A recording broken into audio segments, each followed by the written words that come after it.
नमस्कार दोस्तों, स्वागत है आपका बालाजी एस हिंदी क्लास में। तो दोस्तों, आज हम लोग यूपी टेट के बारे में थोड़ा डिस्कस करेंगे। इसका सिलेबस क्या होता है इसके बारे में हम लोग चर्चा करेंगे, क्योंकि सभी लोग जानते हैं कि यूपी टेट की डेट जो है जनवरी में प्रस्तावित है। पेपरों में कटिंग निकली थी, आप सभी लोग जानते होंगे। तो वो जो आपका सिलेबस होता है यूपी टेट का 1 to 5 और 6 to 8 के लिए, इसी के बारे में हम लोग चर्चा करेंगे। जैसा कि आप लोग जानते हैं, एक कोर्ट का ऐतिहासिक फैसला आया हुआ है कि शिक्षा विभाग में जो कार्यरत अध्यापक हैं उनको भी ये टीटी अनिवार्य कर दिया गया है, चाहे 1 to 5 हो या 6 to 8। अगर जूनियर में आपका प्रमोशन करना है तो उनके लिए टीटी अनिवार्य कर दिया गया है। तो इसी के बारे में हम लोग चर्चा करेंगे थोड़ा। ये आपका जो सिलेबस क्या होता है और उसको हम किस प्रकार से क्वालिफाई करेंगे। देखिए, ये टीटी यूपी टीटी बहुत ही आसान होती है, आप आसानी से इसको क्वालिफाई कर सकते हैं। जैसे कि आप इसमें सिलेबस के बारे में जानते हैं, आपका जो इसमें जो पोर्शन आता है, आपका ये हिंदी का पोर्शन आता है, ये 30 नंबर का आता है। और अंग्रेजी या संस्कृत में से 30 नंबर का आता है आपका। और आपका मनोविज्ञान का 30 नंबर का आता है। और जो का इन्वायरमेंट यानी पर्यावरण अध्ययन होता है, ये भी आपका 30 नंबर का आता है दोस्तों। और ये जो गणित का पोर्शन होता है, ये भी 30 नंबर आता है। ये आपके कुल मिला के आपके 5 हेड होते हैं और ये 30-30 नंबर के होते हैं। ये आपका सिलेबस होता है 1 to 5 के लिए। और ये बहुत ही आसान होता है।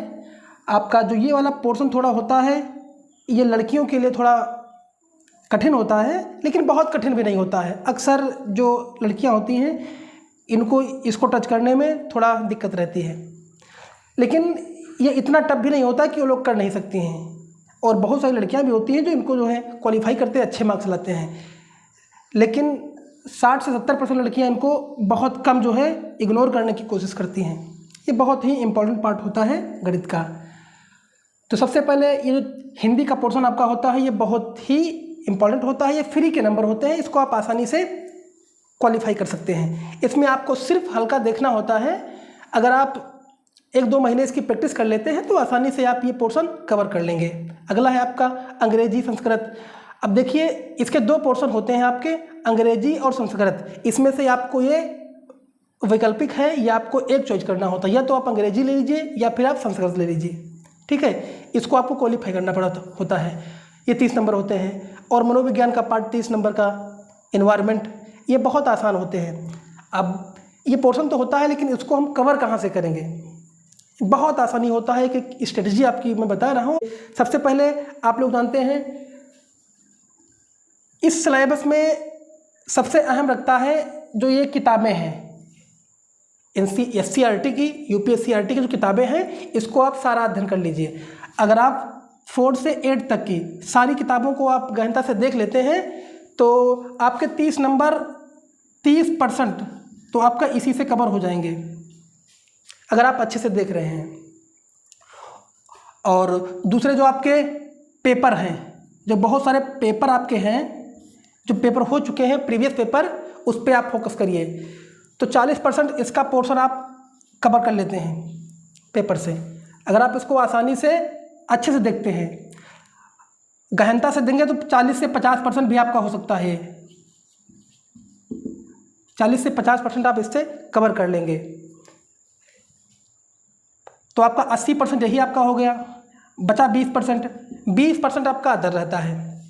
तो आप इसको भी आसानी से, अगर आप प्रैक्टिस कर रहे हैं और आपने पढ़ा है ढंग से, तो ये भी आप क्वालिफाई कर लेंगे। ठीक है, तो सबसे पहले जो आपका पेपर होता है, जितने भी आपके पेपर होते हैं जो आपके 2011 से अब तक पेपर हो चुके हैं, उन सारे पेपरों को आप प्रैक्टिस करिए उसकी। और उसके अंदर के जो सारे ऑप्शन हैं, ऑप्शन के साथ आप उसको हल कर लीजिए, तो निश्चित है आपके ये पोर्शन आपका कवर हो जाएगा। आप किताबें बहुत सारे देखते हैं, बहुत सारी किताबों को आपने देखा है, मार्केट में अवेलेबल हैं। आप प्रैक्टिस शीट ले लीजिए और इसकी आप प्रैक्टिस करते रहिए, आप आसानी से इसको क्वालिफाई कर लेंगे। ये बहुत आसान होता है प्यारे दोस्तों। आप यकीन करिए, अगर आप अभी, आपका जनवरी में डेट इसकी प्रस्तावित है, लेकिन अभी से अगर 3-4 महीने आप प्रैक्टिस कर लेते हैं तो निश्चित है आप पे क्वालिफाई कर लेंगे। तो ये आपका होता है, सबसे अहम होता है आपका प्रीवियस पेपर। इसको आप जितना हो सके उतना इसको अच्छे से देखिए और इससे आपका ये वाला पोर्शन 100% कवर हो जाएगा। अब देखिए, अगर आपको पढ़ना है कहीं से पढ़िए, बहुत सारे चैनल आपके यूट्यूब पे दिखाए गए हैं, आप कहीं से पढ़ सकते हैं। लेकिन मैं भी आपकी ये सीरीज, हिंदी की सीरीज, मनोविज्ञान की सीरीज, ये सारी सीरीज स्टार्ट कर रहा हूँ। अगर आपको देखना है तो मेरे भी इस बालाजी हिंदी क्लास में आप देख सकते हैं। और मैं आपको सिर्फ प्रीवियस पेपर ही करवाऊंगा और इसी से स्टार्ट करूंगा, उसका एनालिसिस करके मैं आपको बताऊंगा। और अगर आप चाहते हैं तो मेरे इस चैनल पे जाकर के आप देख सकते हैं, इसकी सीरीज में स्टार्ट कर रहा हूं। और यकीन करिए दोस्त, जितना मैं आपको सिलेबस दे दूंगा उतना अगर आप कंप्लीट कर लेंगे तो निश्चित है आपके नंबर अच्छे नंबरों से आप क्वालिफाई करेंगे। और जैसा कि आप जानते हैं कि जो कोर्ट का फैसला आया हुआ है और उसमें तो सिर्फ आपको क्वालिफाई करना है, तो उसमें क्या है, आप आसानी से उसको क्वालिफाई कर सकते हैं। आप कार्यरत हैं, आप पढ़ा रहे हैं, तो इतना तो आप फट कर ही सकते हैं कि आप जो है उसको दोबारा सब देख करके जितने भी पेपर हैं और जो जितना सिलेबस 4 to 8 की जो किताबें हैं देख करके आप आसानी से उसको क्वालिफाई कर सकते हैं। तो दोस्तों आज इतना ही इसके बारे में। अगला पार्ट में 6 to 8 का लेके आऊँगा।